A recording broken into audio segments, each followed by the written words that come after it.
ये सपना अधूरा ही रह जाएगा। हमारे जैसे लोग, जब तक मेरे बदन में एक बिंदु भी खून रहेगा ना, कोई माई का लाल इसको पश्चिम बांग्लादेश नहीं बना सकता। जो मारामारी गुंडागर्दी जिन लोग करते हैं उनको लेके आने में भी समय जाएगा। तो बीजेपी को हटाओ, ये फैसिस्ट पार्टी है। हम लोग सब अछूत हैं, ये सब भगवान के लोग हैं। ओवैसी साहब जो है ना, मुझे बहुत पसंद है। इतना पढ़े लिखे हैं, जब बोलते हैं इतना अच्छा बोलते हैं। मैं बल्कि उनके जो भाषण होते हैं मैं सुनता हूँ। बट बीजेपी का एक ही फेस है, दैट इज नरेंद्र जी, मोदी जी। बंगाल में कोई फेस की बात करते हैं जिनके ऊपर अब मुझे देख के क्या लगता है, हो सकता हूँ, तो मुझ पे भरोसा कीजिए। पश्चिम बंगाल में एसआईआर का जो प्रोसेस चल रहा है, इसको आप किस तरह से देखते हैं और क्या कहना चाहेंगे?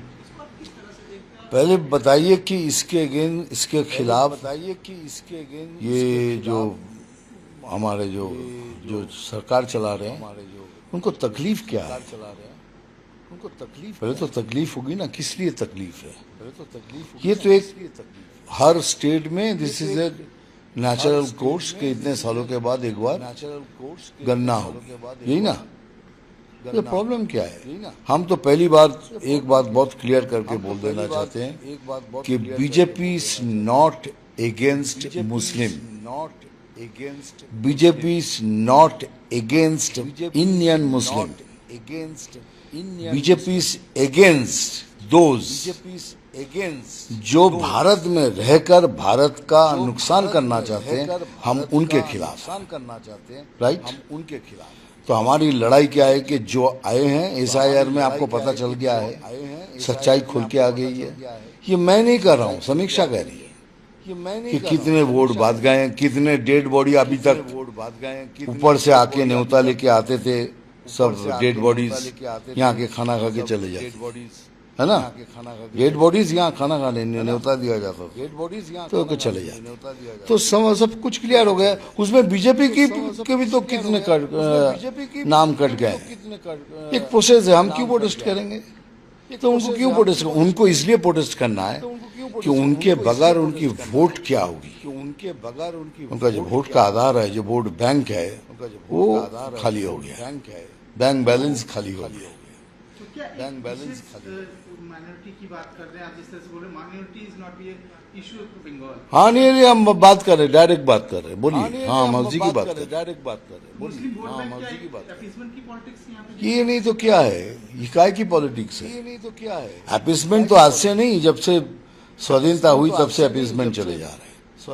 हम कह रहे हैं अपीसमेंट करना है तो दोनों को करो, एक साथ करो। पर उनको नहीं, उनको एक ही तरफ करना, करिए ना। देखिए, एक बात आपको सबको बता दें, एक छोटा सा एग्जाम्पल दे रहा हूँ शिक्षा के ऊपर। 50,000 स्कूल है, इन गवर्नमेंट के स्कूल है, 1 से 5 तक थे, प्राइमरी स्कूल है 5,000, जिसमें हर साल जहाँ कोई टीचर नहीं है, कोई स्कूल में कोई अगर टीचर है तो 1 से 5 क्लास के लिए एक ही टीचर है, और वही टीचर सभी सब्जेक्ट पढ़ाते हैं। दुर्दशा देखिए।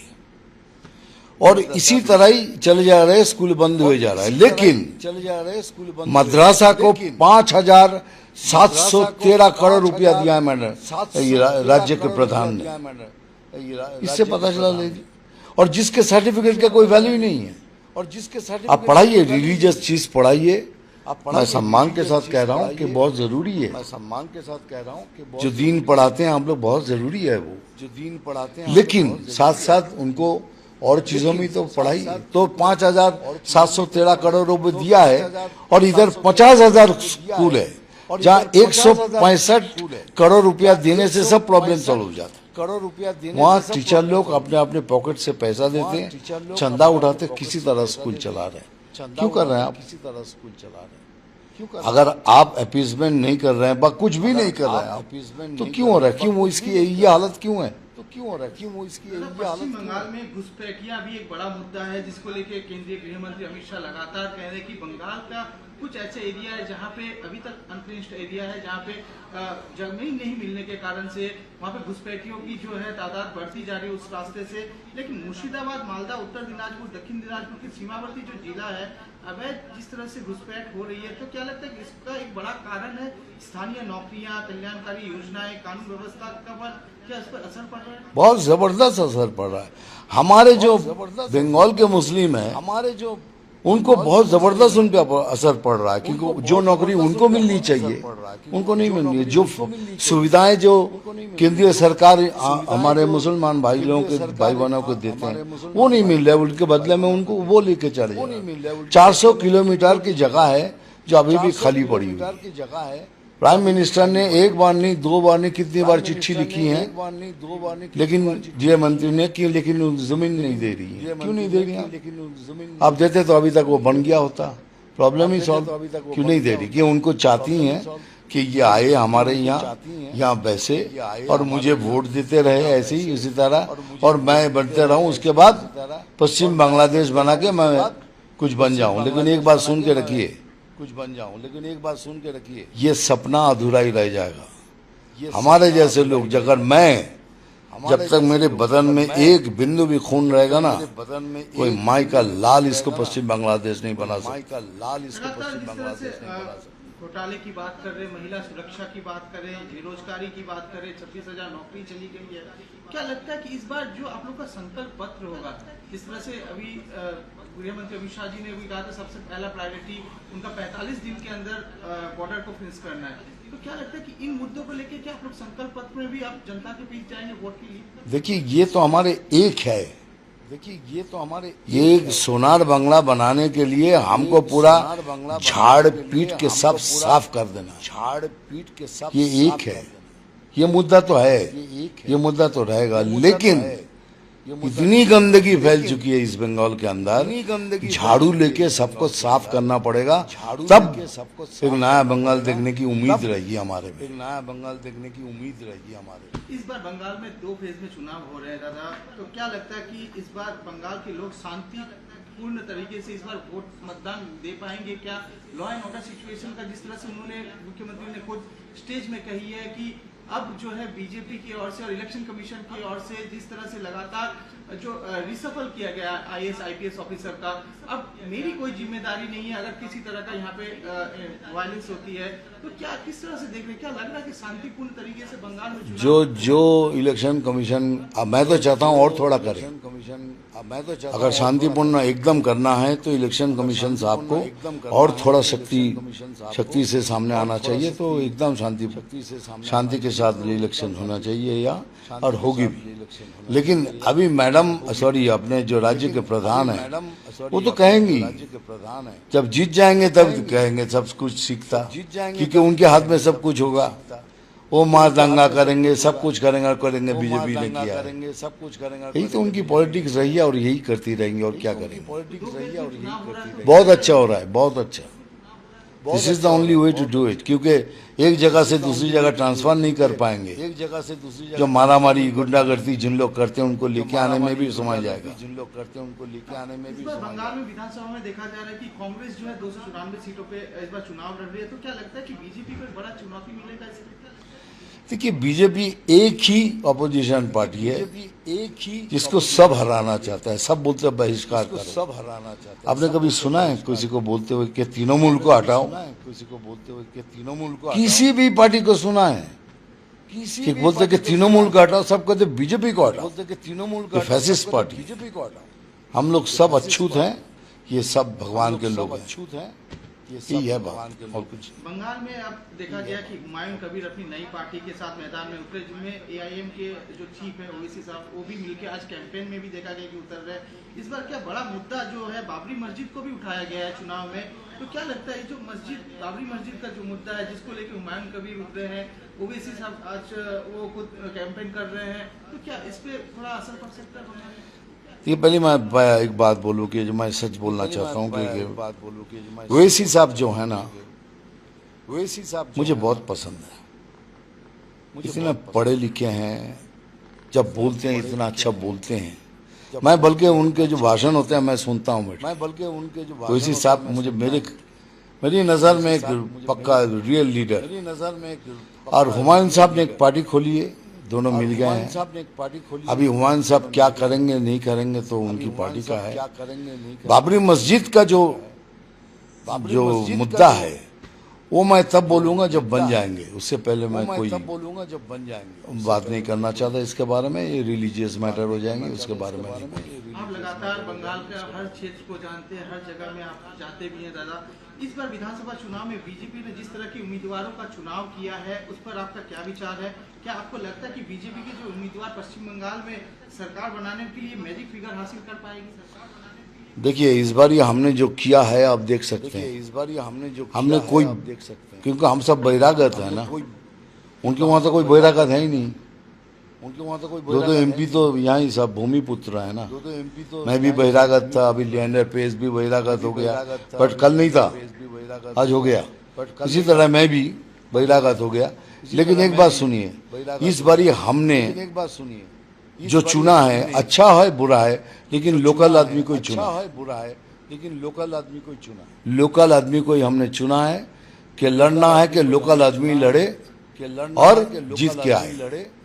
और इसीलिए उम्मीद के साथ कह सकता हूँ कि इस बार डेफिनेटली हम जीतेंगे। इस तरह से आपने कहा है कि इस बार आप लोग फुल कॉन्फिडेंट है मैजिक फिगर तक आने के लिए। लेकिन बंगाल विधानसभा चुनाव से पहले ममता बनर्जी जिस तरह से वो एक चीज कह रही है कि बंगाल जो बीजेपी सरकार है वो नॉन वेजिटेरियन के खिलाफ है, मछली के खिलाफ है। आप लोग अगर बीजेपी को लाते हैं तो बंगाल में मछली खाना बंद हो जाएगा, वेजिटेरियन सबको बना दिया जाएगा। तो किस तरह से ये आपको लगता है ये बात सच है? आपको लगता है अरे वो तो कुछ भी बोलेंगी, कुछ भी बोलती आ रही है। अभी कोई इशू नहीं है, अभी ये इशू को पकड़ा है। महाराष्ट्र में मैं रहता हूँ, कुछ बंद हुआ है? महाराष्ट्र में मैं रहता हूँ। अब भोपाल में शूटिंग करने जाए तो कुछ हुआ है, अब भोपाल राजस्थान में शूटिंग करके कुछ हुआ है, दिल्ली में कुछ हुआ है। ये मच्छी बच्ची बच्ची सब कुछ, ये खाली बोलते ही जाएंगे यही बात, खाली बोलते ही जाएंगे। एक चीज जो बोले जाएंगे कि एक चीज, एक मांस नहीं खाइए, एक चीज जो हमारे लिए एक रिलीजियस थिंग है, जो धक्का लगता है दिल पे। लेकिन हम मुसलमानों की वो चीज भी हम इज्जत करते हैं, मुसलमानों की हम दूसरा मांस भी नहीं खाते हैं। और हम बोलते भी कि ये चीज का नाम तक मत लो, हम बोलते भी कि मैं पता नहीं ये इससे नाम मत लो, इसका पता नहीं ये हराम है। लेकिन ये जो बात है अभी मच्छी नहीं खाने देंगे, ये जो बात ये नहीं खाने देंगे, तो मच्छी लोग क्या करेंगे? तो मच्छी लोग इतने हो जाएंगे जब खाएंगे नहीं, तो पश्चिम बंगाल में इतने जो मच्छी उग रहे हैं वो क्या करेंगे? पश्चिम बंगाल वो पानी के ऊपर पकड़ो मुझे तब तक मैं खड़ा रहूंगा, पकड़ो मुझे तब तक मैं खड़ा रहूंगा। और क्या नैरेटिव सेट का झूठ सेट किया जा रहा है। आपको मच्छी नहीं खाने देंगे, अच्छा हम मच्छी नहीं खाने दे रहे, हम रोएंगे? हम रोज मच्छी खाते हैं, ऐसे भी बोल, हम रोज मच्छी खाते हैं। मैं खुद बंगाली हूँ ना, हम भी वेजिटेरियन खाते हैं, कोई एक दिन मच्छी खाते हैं, कभी एक दिन चिकन खा लिया, कभी एक दिन अंडा खा लिया, यही ऐसे ही खाते हैं।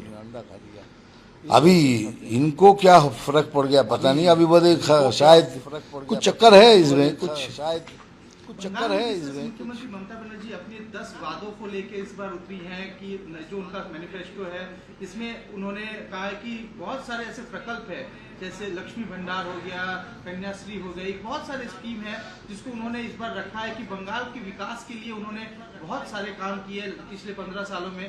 लेकिन क्या लगता है कि आपको लगता है कि बंगाल में विकास के लिए जिन योजनाओं को वो बात कर रहे हैं, जिन ये स्कीम्स की बात कर रहे हैं, अभी युवा साथी योजना भी वो लेके आए हैं, तो इस पर क्या कहना है? मेरा कहना है कि उन्होंने जो प्रकल्प की बात की एक भी हुआ है, जो प्रकल्प 15 साल में एक भी हुआ है, ये हुआ है। युवा साथी, ये श्री, वो श्री, वो श्री, ये खाली बस है 1,500 रुपया दे। 1,500 रुपये किसी का घर चलता है? 1,500 रुपये किसी का आप बताइए ना, नहीं चलता है।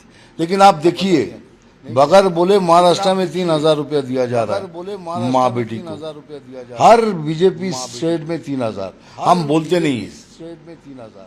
हम जीत के आएंगे तो दिखाएंगे आप 1,500 मिलता है, 3,000 हम देंगे। लेकिन क्या के बोल के फायदा, वो बोलेंगे हाँ ये 1.5 दे रहा है तो इसलिए 3 दे रहा है, ऑलरेडी दे रहे हैं हम।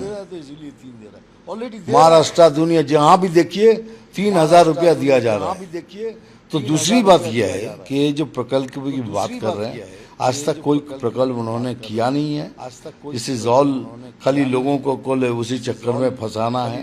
और कितनी साथी करेंगे? अभी हम लोग बेसहारा हो जाएंगे, बेसाथी हो जाएंगे। कितने साथी उन लोगों ने ऐड कर दिया। 1500 रुपए में घर चलते, बोलिए ना। अभी उसका बेटा अगर उनमें कोई विवेक हो, वो करप्शन नहीं करना चाहता है, वो तो भूखा मरेगा। उनके बाप अगर बीमार है, वो कहां से जो प्राइम मिनिस्टर साहब ने आयुष्मान भारत का योजना किया था, जिसमें 5 लाख रुपया हर एक को मिलेगा। 5 लाख रुपया वो अगर तृणमूल के सपोर्टर है उनको भी मिलेगा। तृणमूल के वो भी बंद कर दिया, उनको भी मिलेगा। तो अगर कोई 1,500 रुपये में अगर आपके चिकित्सा हो सकती है तो मुझे कुछ कहना नहीं। 5 लाख रुपया इससे ऐसे रोक के रख दिया, किसी को लेने नहीं दे रहा। मैं बोल रहा हूं अगर बीजेपी के भी हो, अगर आप तृणमूल के भी हो, कांग्रेस के भी हो, कम्युनिस्ट के भी, सबको मिलेगा 5 लाख रुपए। कम्युनिस्ट के भी, लेकिन उन्होंने रोक दिया है। तो वो क्या प्रकल्प की बात कर रही हैं कि मैं ये कर दूंगी, ये कर दूंगी। पहले तो ये करो। आवास योजना बना, आधी आधी बिल्डिंग करके छोड़ दिया कि सरकार पैसा नहीं दे रही। ये नहीं करेंगे कि मेरे हिस्से का मैं नहीं दे रही हूँ, ये नहीं करेंगे कि मेरे हिस्से का मैं नहीं दे। तो इतना बना कैसे? उनके पैसे से तो नहीं बना। इतना बना कैसे? खाली छत लगा दो तो घर रेडी, लेकिन नहीं दे रही ताकि प्रधानमंत्री का नाम बढ़ जाएगा। अरे भाई, प्रधानमंत्री अलग है और बीजेपी का प्रेसिडेंट अलग है। जब पार्टी का नेता, सबसे बड़ा नेता हमारे मोदी साहब है, वो एक अलग व्यक्तित्व है और प्रधानमंत्री सबके लिए है। और प्रधानमंत्री वो शपथ लेते हैं, मैं हर भारतीय का प्रधानमंत्री हूँ। और जब बीजेपी ऑफिस जाते हैं तब भी बोलते हैं कि मैं जब बीजेपी का ऑफिस जाते हैं मैं बीजेपी का सबसे बड़ा मुख हूँ। लेकिन वो इनको हमारे जो राज्य के प्रधान हैं, तो प्रधानमंत्री को भी बीजेपी वो बना दिया। तो प्रधानमंत्री को भी बीजेपी बंगाल में जिस तरह से मुख्यमंत्री ममता बनर्जी कहती है कि मैं वो फेस हूँ, मैं वो चेहरा हूँ, मुझे आप 294 सीट पे देख के आप मुझे देख के वोट दीजिए, मेरे कैंडिडेट को नहीं। क्या लगता है कि बीजेपी को भी एक चेहरा की जरूरत है जिसको लेके इंसान जिस पे भरोसा करे, जिनके साथ उनको देख के ये लगे कि हाँ ये हमारे फेस हो सकते हैं, इनको हम चुनाव में जिताना और इनको वोट देना और बीजेपी को सरकार में लाना। देखिए, फेस की जरूरत कहीं। देखिए, मैं एकदम क्लियर कट बात करता हूँ। देखिए, मैं एकदम बीजेपी का एक ही फेस है, बीजेपी नरेंद्र जी, मोदी जी, ठीक है। नरेंद्र जी हमारा एक कमल, हमारा एक ही है, हमारा एक कमल। उसके अलावा अगर बंगाल में कोई फेस की बात करते हैं, जिनको बंगाल में कोई फेस की बात, अब मुझे देख के क्या लगता है, हो सकता हूँ, अब मुझे देख के क्या लगता है, हो सकता, तो मुझ पे भरोसा कीजिए। 294 सीट्स में आपको अगर भरोसा मेरे पे है तो देख के वोट कीजिए। मेरे पे है तो देख के वोट। लेकिन हमारे पार्टी में ऐसा नहीं होता है। लेकिन हमारे पार्टी में पहले आप जीत के आओ, उसके बाद हम डिसाइड करेंगे कौन होंगे। इसलिए हम कोई फेस को अनाउंस नहीं करते, किसी को नहीं बोलते कि ये बनेगा, ये बनेगा, ये बनेगा, कुछ नहीं। लेकिन इसके अलावा अगर आप ये सवाल पे पर जोर दे रहे तो मैं कह रहा हूँ, चलिए, राज्य के जो प्रधान है उसके सामने मैं खड़ा हूँ। राज्य के जो प्रधान है उसके सामने मैं खड़ा हूँ। विरोधी दल नेता को देखा गया कि बड़ी चुनौती, नंदीग्राम से चुनाव लड़ रहे हैं, भवानीपुर से चुनाव लड़ रहे हैं, एक बड़ी चुनौती मुख्यमंत्री के सामने है। तो क्या लग रहा है कहीं ना कहीं कि टीएमसी के लिए बड़ा फीडबैक आएगा? देखिए, अभी मजा तो वही आएगा ना। देखिए, लड़ रहा है ना, शुभेंद्र साहब लड़ रहा है ना, दोनों जगह से ही लड़ रहे हैं। और उन्होंने पहले से ही नाम बोल दिया कि मैं दोनों जगह से लड़ रहा हूँ, पहले से ही नाम बोल। लेकिन राज्य के प्रधान ने वो नहीं किया। क्यों? आपको उनको भी दोनों जगह से लड़ना चाहिए था। क्यों? आपको उनको भी दोनों जगह। तो कॉन्फिडेंस किस में ज्यादा है? तो कॉन्फिडेंस शुभेंद्र अधिकारी, शुभेंद्र जी की कॉन्फिडेंस ज्यादा है, इसीलिए दोनों जगह पहले अनाउंस कर दिया कि अगर यहाँ करेगा तो यहाँ नहीं करे तो। लेकिन आपने क्या किया, एक ही जगह सेफ सीट में जाके बैठ गए। लेकिन आप देखिए अभी वो सीट भी आपके लिए सेफ है कि नहीं? तो एसआईआर ने सब तो उड़ा दिया काफी। देखिए, दोनों के ही नुकसान हुआ है। देखिए, दोनों के ही नुकसान हुआ है। ये बीजेपी की तो बहुत सीटें कट गए हैं, लेकिन हम नहीं हुआ नहीं हुआ, लेकिन इस बारी आपको मैं चैलेंज के साथ करता हूँ, कुंभ मेला के बाद सनातनी जाग उठा है। कुंभ मेला के बाद सनातन, जैसे मैं कहता हूँ गर्व से कहो हम सनातनी हैं, गर्व से कहो हम सनातन के हैं। सनातनी जाग उठाए, अगर इसी तरह जाग के वोट कर दे तो गेम हो जाए। आज सवाल है, एक बड़ा सवाल किया गया था, प्रधानमंत्री नरेंद्र मोदी, गृह मंत्री डेमोग्राफिक चेंज की बात की थी। बंगाल में अगर इस बार परिवर्तन नहीं होता तो बहुत बड़ा भारत की सुरक्षा व्यवस्था पे बहुत बड़ा तो मैंने क्या कहा, वो देखिए 400 किलोमीटर अगर बंद नहीं किया तो वो सबको लेके आएंगे और वो ट्राई करेंगे, या ट्राई पीछे प्लानिंग भी चल रही है कि इसको पश्चिम बांग्लादेश बना दिया जाए, लेकिन होगा नहीं। हम जैसे कुछ लोग हैं आखिरी खून तक लड़ेंगे, कोई माई के लाल में दम नहीं होगा ये करना। क्या कहना चाहेंगे बंगाल के सारे वोटर्स को, जनता? मैं ये कह रहा हूँ इस बारी परिवर्तन होना चाहिए, इस बारी, और अगर नहीं हुआ आप भी जाएंगे मैं भी जाऊंगा, आप भी जाएंगे, ये राज्य वो नहीं रहेगा, ये कुछ और बन जाएगा। फैसला आपके हाथ में है। चुनाव प्रचार में फैसला को एकदम जोर शोर से देखा जाए। एकदम, तो इसीलिए तो बैठा हूँ। कल ही अनाउंस खत्म हो जाएगा नाम ड्यूरा और मैं चालू हो जाएगा नाम ड्यूरा। और मैं तो अभी से नहीं, 3 महीना 4 महीने पहले से तो कर रहा हूँ। Thank you so much, thank you so much.